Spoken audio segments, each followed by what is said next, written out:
Welcome back. Today we're going to be finishing up our probability and statistics unit by talking about tree diagrams and the fundamental counting principle. So now let's go ahead and take a look at that in example A. So here at example A, it says Ian and his family are going out to dinner. He can choose between spaghetti, pizza, or lasagna for his entree. And Ian can also choose a house salad or Caesar salad. How many possible meals does Ian have? So let's go through and pick out some important information first. So he can choose between spaghetti, pizza, and lasagna for his entree. And for a salad, he can choose either a house salad or a Caesar salad. So it looks like we have 3 choices for entrees and 2 choices for salads. So the first way that we're going to figure out how many total possible meals he can have is by drawing a tree diagram.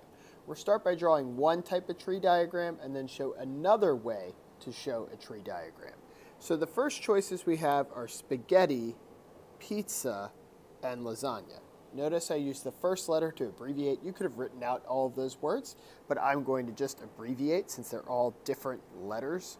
Then I need to talk about each one of him having a house salad or a Caesar salad. So for the spaghetti, he could have a house salad or he could have the Caesar salad. For the pizza, he could have the house salad or he could have the Caesar salad. For the lasagna, he could have the house salad or the Caesar salad. So that exhausts all of my choices in this particular problem. Now, if I had more choices, I would just continue to draw branches from my trees. So now to figure out how many possible meals we have, we're just going to count the bottom of our trees. So 1, 2, 3, 4, 5, 6. So we have 6 total outcomes, 6 total possible choices for meals. So now let's take a different look at how to draw the tree diagram a different way. So here we are with Ian again, and he's still going out to dinner for his spaghetti, pizza, or lasagna, and his house salad or Caesar salad. So again, those are the important pieces of information: the spaghetti, the pizza, and the lasagna, as well as having the house salad or the Caesar salad, important information. So now we're going to draw the tree diagram a different way and see if that gives us a better understanding of why we had 6 total outcomes. So on my left-hand side, I'm going to draw my spaghetti, my pizza, and my lasagna. Now, as we talked about last time, each one of those could have 2 things. So the spaghetti could have the Caesar salad, the pizza could have the Caesar salad, or the lasagna could have the Caesar salad. Then we could have the house salad for the spaghetti, the house salad for the pizza, and the house salad for the lasagna. So now how many outcomes do we have? Well, looking at our left-hand side, we had 3 choices for entrees and 2 choices for salad. So how many outcomes could we have? We could have 3 times 2, which gave us 6 total outcomes. So that's another way of drawing a tree diagram and using some multiplication to get the correct answer.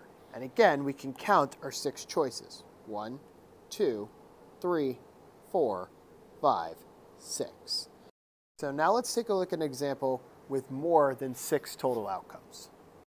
So here at example B, we have a menu that has entrees, sides, and vegetables. Because when you go to a restaurant, you're going to have a lot more than 3 choices of entree and a couple salads. So this time we've got entrees, sides, and vegetables. So we need to figure out how many options there are. So the first thing that we learned last time is to write all of our options out and then make branches off of them. So we could have our steak, our chicken, our lobster, and our shrimp. And then each one of those could have mac and cheese, they could have French fries, they could have seasonal fruit. This is starting to be a bit of a mess, because then off of there we could also have peas and green beans and broccoli and edamame. Okay, this is just going to be a mess. It doesn't look like we can use this at all. So what we're going to need is a more efficient way to do this problem. And we're going to look at a more efficient way right now. So here, continuing example B with how many meal options there are, what we're going to use is the fundamental counting principle. And the fundamental counting principle says we're just going to multiply the number of events together to find the total outcomes. So in this case, we've got steak, chicken, lobster, and shrimp, so that is 4 options. Then we have sides. We have our mac and cheese, our french fries, and our seasonal fruit. That's 3 options. And then for our vegetables, we have peas, green beans, broccoli, and edamame, and that is 4 options. So now we're going to just multiply those together to figure out our total number of options. So 4 times 3 is 12, and 12 times 4 is 48. So we have 48 total outcomes. So it became important for us to have a more efficient strategy to figure this out. Could we have used a tree diagram? Absolutely. But trying to draw out 48 branches on a tree diagram would not only be time consuming, but you would need a lot of paper in order to make that happen. So in that case, we used the fundamental counting principle, which was where we're going to multiply all of our options together to figure out the total outcomes.